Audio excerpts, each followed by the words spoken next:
नमस्कार विद्यार्थी मित्रांनो, स्वागत आहे तुमचं आपलं चॅनल एमपीएससी विषयावरती। तर मित्रांनो, आपण एक आता नवीन एमपीएससी प्रश्नोत्तर म्हणून सिरीज सुरू केलेली आहे। चॅनलच्या प्लेलिस्ट सेक्शन मध्ये जर तुम्ही गेला तर त्या ठिकाणी तुम्हाला एक एमपीएससी प्रश्नोत्तर म्हणून प्लेलिस्ट दिसेल। त्यामध्ये आता आधुनिक महाराष्ट्राच्या इतिहासापासून आपण सुरुवात केली आहे। तर वन लाइनर प्रश्न जे आहेत ते आपण या ठिकाणी घेणार आहोत।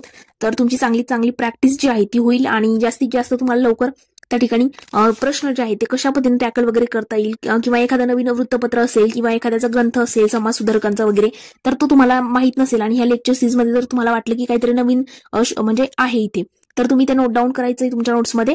आणि आपण एक करंटची सिरीज सुद्धा सुरू केलेली आहे। त्यामध्ये जानेवारी 2024 ते डिसेंबर 2024 अशा पूर्ण 12 महिन्यांचं करंट जे आहे मित्रांनो तर ते आपण कव्हर करणार आहोत। आणि त्याच्यामध्ये बघा 40 ते 45 लेक्चर जास्त येतील, 50 ते 55 लेक्चर येतील, सोबत एक मॅरेथॉन लेक्चर येईल, त्यानंतर एक क्लासला 4-5 तासांचं असं लेक्चर येईल। त्यामध्ये मी सांगेल की त्या सिम्प्लिफाईड इयरबुक मध्ये तुम्हाला कोणत्या गोष्टी पूर्णपणे स्किप करायच्या आहेत, कोणत्या त्या ठिकाणी फक्त इम्पॉर्टंट आहेत आणि त्या तुम्हाला करणं गरजेचंच आहे। अशा पद्धतीने आपण एक त्या ठिकाणी लेक्चर घेणार आहोत लास्टला। आणि मित्रांनो, एकदा आपली करंटची सिरीज संपली की त्यानंतर पूर्ण 2024 वर्षावरती आपण 2500 प्रश्नांचा सराव तुमचा करून घेणार आहोत। किती? तर 2500 प्रश्नांचा तुमचा सराव सुद्धा मी त्या ठिकाणी करून घेणार आहे। तर त्यामुळे जर तुम्हाला जॉईन करायची असेल आपली सिरीज तर ती तुम्ही जॉईन करू शकता। त्याची प्रोसेस काय आहे, चॅनलच्या प्लेलिस्ट सेक्शन मध्ये जा, त्या ठिकाणी पहिलं जे लेक्चर आहे राजकीय घडामोडीचं तर त्याचे पहिले 4 मिनिटं तुम्ही इंट्रोडक्शन बघा, त्या ठिकाणी तुम्हाला सगळ्या गोष्टी क्लिअर होतील। तर आता बघा, तुमचा थोडा वेळ न घेता आपण लेक्चरला सुरुवात करूया। तर मित्रांनो, या ठिकाणी आपला 101वा प्रश्न सुरू होता। तर त्यामध्ये आपण बघितलं 101व्या प्रश्नामध्ये की विद्या हे बळ आहे, हा त्यांचा लेख जो आहे तो शिक्षणाचे महत्व सांगणारा होता। तर विद्या हे बळ आहे हा लेख कुणाचा आहे असं विचारले तर मित्रांनो तो आहे बाळशास्त्री जांभेकर यांचा। विद्या हे बळ आहे हा लेख बाळशास्त्री जांभेकरांचा आहे। 102वा प्रश्न बघा, डॅश डॅश हे सुधारक शेषाद्री प्रकरणाशी संबंधित होते। तर ते कोण होते? बाळशास्त्री जांभेकरच होते मित्रांनो। करवीर पीठ शंकराचार्य यांच्या परवानगीनं श्रीपदी शेषाद्री स्वधर्मामध्ये घेतलं होतं त्यांनी शुद्धीकरण चळवळ वगैरे करून। तर ते तुम्हाला गाठा सरांच्या बुकमध्ये या ठिकाणी एकदम स्पष्टपणे सगळ्या गोष्टी दिलेल्या आहेत, ते तुम्ही वाचू शकता। नंतर 103वा प्रश्न आहे बघा, सन 1861 मध्ये मुंबई इलाख्याच्या कायदेमंडळाचे सदस्य होण्याचा पहिला मान डॅश डॅश यांना मिळाला। तर मित्रांनो, 1861 साली मुंबई इलाख्याच्या कायदेमंडळाचे सदस्य म्हणून पहिला मान म्हटलं तर कोण येईल? नाना शंकर शेठ हे येईल कायदेमंडळामध्ये। बॉम्बे असोसिएशनच्या स्थापनेचे सभेचे डॅश डॅश हे अध्यक्ष होते। तर मित्रांनो, बॉम्बे असोसिएशन जे आहे त्याची स्थापना 26 ऑगस्ट 1852 ला झालेली आहे। पहिल्या पार्टमध्ये मी तुम्हाला सांगितलं होतं। आणि त्याचे अध्यक्ष कोण होते? नाना शंकर शेठ होते, म्हणजेच जगन्नाथ शंकर शेठ। 105वा प्रश्न आहे की मुंबई ते ठाणे पहिली रेल्वे धावली, यामध्ये डॅश डॅश हे मान्यवर प्रवासी म्हणून उपस्थित होते। तर ते पण कोण आहेत? नाना शंकर शेठ आहेत। कारण मुंबईची रेल्वे आपण बघितलं 16 एप्रिल 1853 ला त्या ठिकाणी पहिल्यांदा मुंबई ते ठाणे रेल्वे धावली होती आणि त्यामध्ये त्यांना सोन्याचा पास देण्यात आला होता। ह्या गोष्टी आपण गाठा सरांच्या पुस्तकामध्ये वाचतो। 106वा प्रश्न आहे बघा की डॅश डॅश यांनी विधवांना औद्योगिक प्रशिक्षण देण्याची व्यवस्था केली, तसेच कैसर हिंद हा मानाचा किताब जो आहे त्यांनी नाकारला, ते ओळखा। तर मित्रांनो, विधवांना औद्योगिक प्रशिक्षणाची त्या ठिकाणी व्यवस्था करणारे कोण आहेत? डॉक्टर बेहरामजी मलबारी आहेत। त्यांना केसरे हिंद हा मानाचा मुद्रा म्हणजे ही किताब त्या ठिकाणी देण्यात आली होती, पण त्यांनी तो नाकारला होता। बालविवाह विरोधी लढ्यासाठी त्यांनी प्रयत्न केलेले आहेत। कोणी? बेहरामजी मलबारी यांनी। 107वा प्रश्न आहे की सन 1887 मध्ये राष्ट्रीय सामाजिक परिषदेच्या स्थापनेसाठी न्यायमूर्ती रानडे यांना कुणी मदत केली? 1887 मध्ये राष्ट्रीय सामाजिक परिषदेच्या स्थापनेमध्ये कधी स्थापन झाली? 1887 ला। कोणती परिषद? राष्ट्रीय सामाजिक परिषद। तिच्या स्थापनेमध्ये बघा न्यायमूर्ती रानडे यांना कुणी मदत केली असं विचारलंय तर ते पण आहेत कोण? बेहरामजी मलबारी यांनी, तेलंग आहेत आणि रघुनाथराव आहेत, या तिघांनी मदत केली होती मद्रास काँग्रेस अधिवेशन 1887 मध्ये। त्यानंतर आहे बघा पुढे 108वा प्रश्न आपला आहे की ऍग्री हॉर्टिकल्चर सोसायटीच्या स्थापनेमध्ये डॅश डॅश यांचा पुढाकार होता। तर मित्रांनो ते आहे तर जगन्नाथ शंकर शेठ। जिओग्राफिकल सोसायटी स्थापनेमध्ये पण सहभाग होता आणि ऍग्री हॉर्टिकल्चर सोसायटीमध्ये पण त्यांचा सहभाग आपल्याला दिसून येतो। 109वा प्रश्न आहे की जगन्नाथ शंकर शेठ यांचा गौरव जो आहे तो मुंबईचा अनभिषिक्त सम्राट असा कुणी केला होता? तर आता प्रत्येकाला माहिती मुंबईचा अनभिषिक्त सम्राट त्यांना म्हटलं जातं वगैरे, पण त्यांचा असा गौरव कुणी केला? तर ते आहेत प्र के अत्रे। आणि मित्रांनो, आयोगाने एक प्रश्न असा विचारला होता, त्यामध्ये पण विचारलं होतं की 1840 मध्ये मुंबईचा अनभिषिक्त सम्राट म्हणून म्हणजे 40 हे साल दिलं होतं। तर मग त्यामध्ये नाना शंकर शेठ येत नव्हते, त्यामध्ये कोणी? फिरोजशाह मेहता। 1940 की 1840 होतं बघा। तर नानांचा जन्म कधीचा आहे? तर 10 फेब्रुवारी 1803चा जन्म आहे. 1803 ते 1865 असा त्यांचा कार्यकाळ. तर मित्रांनो त्या ठिकाणी फिरोजशाह मेहता असं त्याचं उत्तर होतं. म्हणून ह्या पण गोष्टी तुम्ही लक्षात ठेवायच्या. जिथे इतिहासामध्ये 2-2 नावं आडनावं असतात, म्हणजे सारखी नावं वगैरे असतात, किंवा किताब आता जस्टिस ऑफ द पीस भरपूर जणांना मिळालेला आहे, केसरी हिंद पण मिळालेला आहे. त्यानंतर मुंबईचा अभिषिक्त सम्राट म्हणून नाना आणि फिरोजशाह मेहता दोघांना ओळखलं जातं, हे लक्षात ठेवायचं. पुढे आहे विद्यादानाशिवाय आमच्या लोकांचा विकास होणार नाही असं मत मुंबई गव्हर्नर पुढे यांनी मांडलं.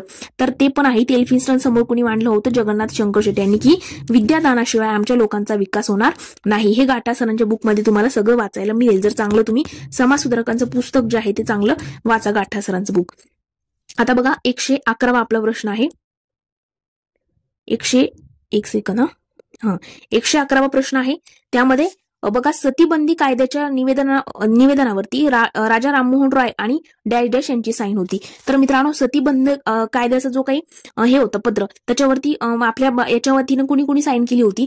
तर जगन्नाथ शंकर शेट्टी यांनी मुंबईतील व्यक्ती होते, राजा राममोहन राय होते बंगालमधून, आणि आणखी एक होते बघा अय्यर म्हणून. तर ते ह्या तिघांनी मिळून त्या ठिकाणी साईन केली होती. आणि त्याच्यानंतर बघा 112वा प्रश्न आहे की गुलामगिरीचे अस्त्र या ग्रंथाचं लेखक कोण? तर गुलामगिरीचे अस्त्रचे लेखक कोण आहेत? तर गोपाळ गणेश आगरकर गुलामगिरीचे अस्त्रचे लेखक आहेत.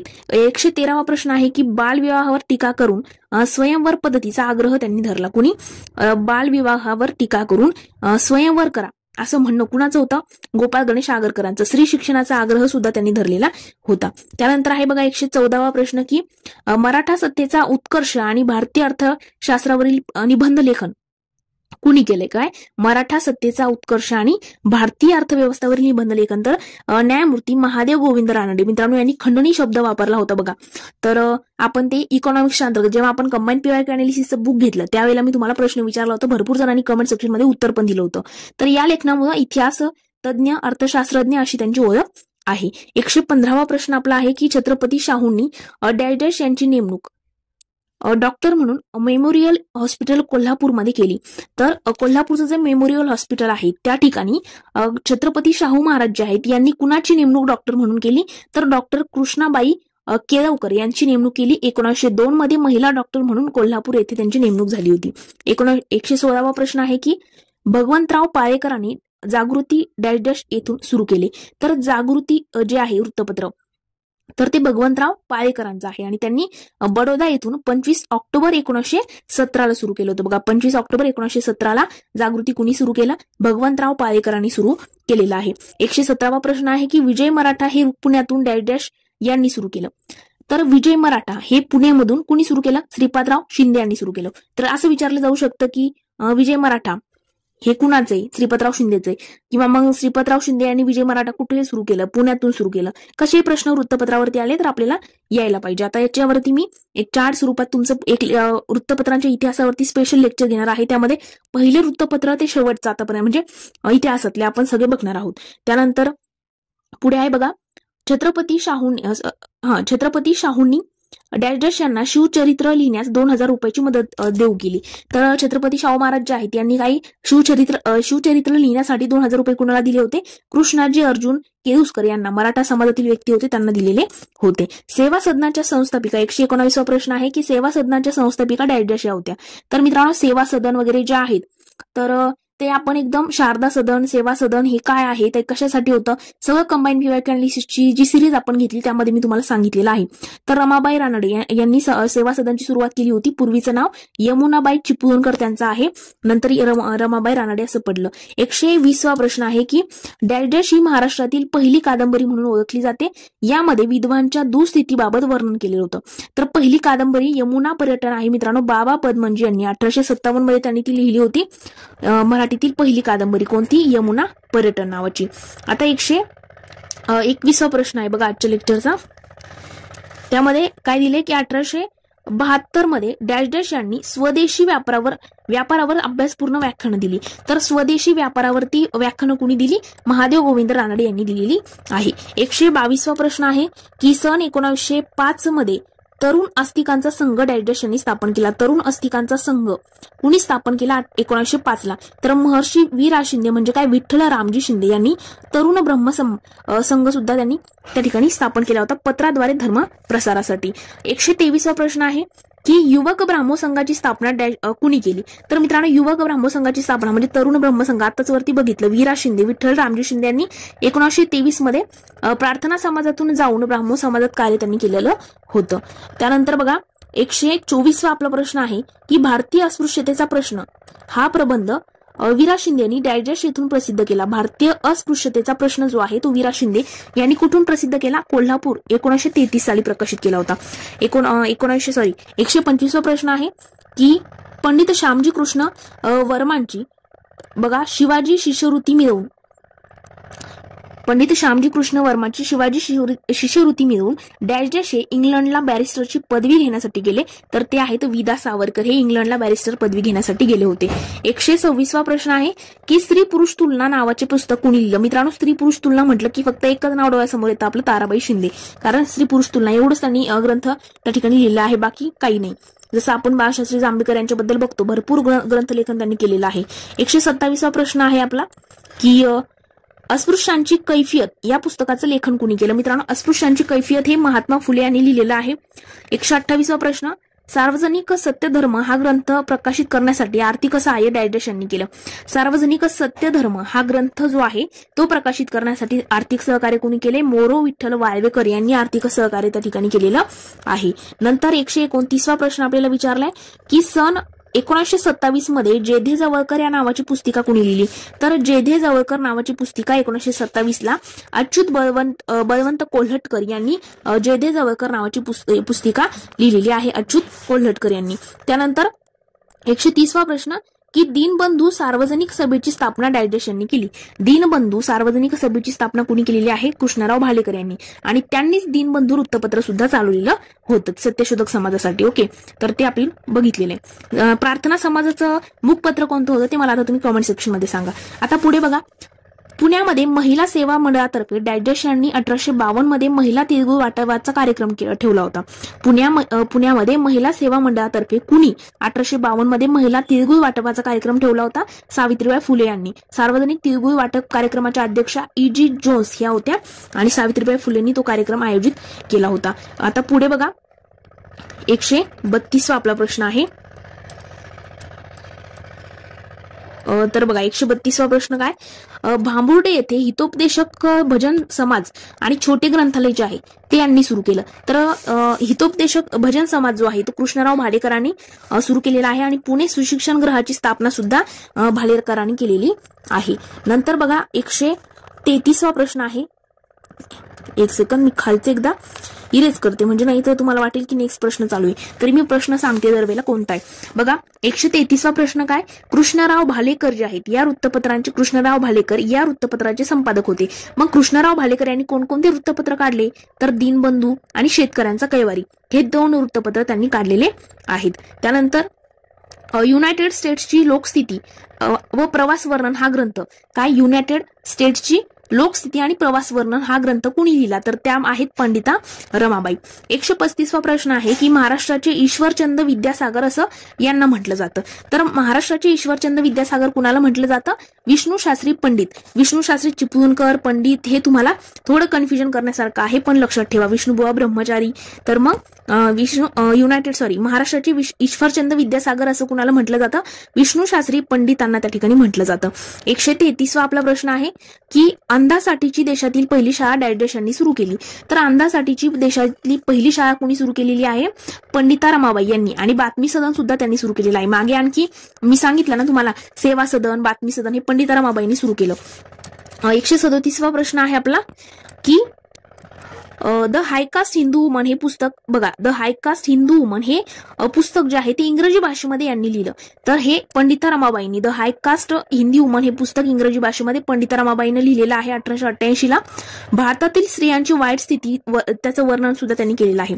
बघा 138वा प्रश्न आहे की बायबलचे मराठी भाषांतर यांनी केलं. तर बायबल जे आहे त्या बायबलचं मराठी भाषांतर पंडिता रमाबाईंनी केलेलं आहे. त्यांचं आत्मचरित्र आहे माझी साक्ष. माझी साक्ष हे आत्मचरित्र कुणाचं विचारलं तर पंडिता रमाबाईंचं आहे आणि त्यांनी बायबलचं सुद्धा मराठी भाषांतर केलेलं आपल्याला दिसून येतं. त्यानंतर बघा मराठी भाषेचे शिवाजी यांना म्हटलं जातं. मराठी भाषेचे शिवाजी कुणाला म्हटलं जातं? विष्णू शास्त्री चिपळूणकरांना म्हटलं जातं. त्यानंतर विष्णूशास्त्री चिपळूणकर डॅश डॅश या मासिकेचे संबंधित होते. आता मराठी भाषेचे शिवाजी कोणाला म्हटलं जातं? चिपळूणकरांना. चिपळूणकरांनी कोणकोणते मासिक लिहिलेले आहेत? काव्य इतिहास, शालापत्रक, निबंधमाला. हे कुणाचे आहेत? तर विष्णूशास्त्री चिपळूणकरांचे आहेत, हे लक्षात ठेवा. नंतर आता बघा 141वा प्रश्न आहे की महात्मा फुले, 141वा प्रश्न म्हणजे आपल्या या स्लाइडमध्ये बरोबर 50 प्रश्न बसतात. तर बघा 141वा प्रश्न काय की महात्मा फुलेंचे टीकाकार डॅश डॅश होय. तर महात्मा फुलेंवरती टीका कोणी केली होती? विष्णूशास्त्री चिपळूणकरांनीच, निबंधमालेमधून. त्यानंतर इसवी सन 1873 मध्ये स्त्री विचारवती सभेची सुरुवात डॅश डॅश यांनी केली. 1878 मध्ये स्त्री विचारवतीची सुरुवात कोणी केली? सरस्वतीबाई जोशी. त्यानंतर सरस्वती गोवंडे यांनी केलेली आहे 1873 साली पुण्याला, सामाजिक संस्था. त्यानंतर 143वा प्रश्न आहे की स्मृतिचित्रे हे आत्मचरित्र कुणाचे? तर स्मृतिचित्र हे आत्मचरित्र कुणाचे? लक्ष्मीबाई टिळक यांचे आहे. स्त्री मुक्ती चळवळ आणि साहित्य क्षेत्रामध्ये प्रसिद्ध. त्यानंतर 144वा प्रश्न डॅश डॅश यांनी मुंबई येथे Hindu ladies social and literary क्लबची स्थापना केली होती. डॅश डॅश यांनी मुंबई या ठिकाणी Hindu ladies social and literary क्लबची स्थापना कुणी केली असं विचारलं मुंबई या ठिकाणी? तर त्या आहेत रमाबाई रानडे यांनी. त्यांनी उमस इंडियन असोसिएशन पुणे शाखेच्या त्या अध्यक्ष सुद्धा होत्या. 145वा प्रश्न आहे की रमाबाई रानडे यांचे आत्मचरित्र कोणते आहे? तर रमाबाई रानडे यांचं आत्मचरित्र आमच्या आयुष्यातील काही आठवणी हे त्यांचं आत्मचरित्र आहे. 146वा प्रश्न की पुनर्विवाह उत्तेजक मंडळी या सभेची स्थापना कोणी केली? तर पुनर्विवाह उत्तेजक मंडळी या सभेची स्थापना कोणी केली? विष्णूशास्त्री पंडित यांनी केलेली आहे. हिंदू सनातन्यांना विरोधासाठी हिंदू धर्म व्यवस्थापक सभा सुद्धा त्यांनी स्थापन केली होती. त्यांनी म्हणजे कोणी? विष्णूशास्त्री पंडित यांनी. त्यानंतर बघा 47वा प्रश्न आपला आहे की विधवा विवाह ईश्वरचंद्र विद्यासागर या बंगाली भाषेतील ग्रंथाचा मराठी अनुवाद कुणी केला? ईश्वरचंद्र विद्यासागर यांनी विधवा विवाह जो म्हणजे ग्रंथ होता बंगाली भाषेतला त्याचा मराठी अनुवाद कुणी केला? विष्णूशास्त्री पंडितांनी मराठी अनुवाद केलेला आहे. 148वा प्रश्न लोकमान्य टिळकांनी पुण्यात होम रूल लीगची स्थापना डॅश डॅश रोजी केली. तर आता होम रूल लीग म्हटलं तर आपल्याला ॲनी बेझंट आणि लोकमान्य टिळक आठवतात, बरोबर. मग प्रथम लोकमान्य टिळकांनी केली होती 23 एप्रिल 1916 ला. नंतर मग ॲनी बेझंटनी केली होती सप्टेंबर 1916 ला. मग 23 एप्रिल 1916 त्या ठिकाणी लोकमान्य टिळक आणि सप्टेंबर 1916 म्हटलं तर ॲनी बेझंट. 149वा प्रश्न की महाराष्ट्रामध्ये होम रूल लीगचे अध्यक्ष डॅश डॅश हे होते. तर महाराष्ट्रामध्ये कोण होते? जोसेफ बॅपिस्ट हे होम रूल लीगचे अध्यक्ष होते. 150वा आणि आजच्या लेक्चरचा आपला शेवटचा प्रश्न की वक्तृत्व विषयक माहितीपर ग्रंथ जो आहे या सुधारकांनी लिहिला. तर तो कोणी लिहिला? प्रबोधनकार के.सी. ठाकरे यांनी वक्तृत्वशास्त्र हा ग्रंथ लिहिलेला आहे. तर मित्रांनो अशा पद्धतीने आपल्या आजच्या लेक्चरचे 50 प्रश्न कव्हर केलेले आहेत मी. तर आतापर्यंत आपले किती 150 प्रश्न या ठिकाणी झालेले आहेत. मागचे लेक्चर बघितले नसतील तर ते सुद्धा बघून घ्या. तुम्हाला खूप ह्या वन लाईनर सिरीजचा फायदा होईल. 8 त्या ठिकाणी हे घेणार आहोत आपण, 8 लेक्चर घेणार आहोत आणि नंतर एक मॅरेथॉन लेक्चर सुद्धा मी अपलोड करेन. तर आणि सोबत आपली करंटची जी सिरीज आहे आज रात्री लेक्चर येईल. डेली रात्री आपलं लेक्चर असतं. आपला आता राजकीय घडामोडी, आर्थिक घडामोडी कव्हर झालेल्या आहेत, अहवाल निर्देशांक कव्हर झालेला आहे, कृषी घडामोडीला आपण सुरुवात केलेली आहे. आणि सोबत आता लवकर आपलं करंट संपल्यानंतर 10 दिवसात करंट संपल्यानंतर आपण त्या ठिकाणी 2500 प्रश्नाचा सराव सुद्धा करून घेणार आहोत आणि आयोग PYQ कसं विचारतो हे पण आपण बघू. तर आज आपण इथेच थांबूया. जर लेक्चर आवडलं असेल लाईक, कमेंट, मित्रमैत्रिणींसोबत सुद्धा शेअर करा जेणेकरून प्रत्येकाला लेक्चरचा फायदा होईल. तर आज इथेच थांबूया. Thank you so much.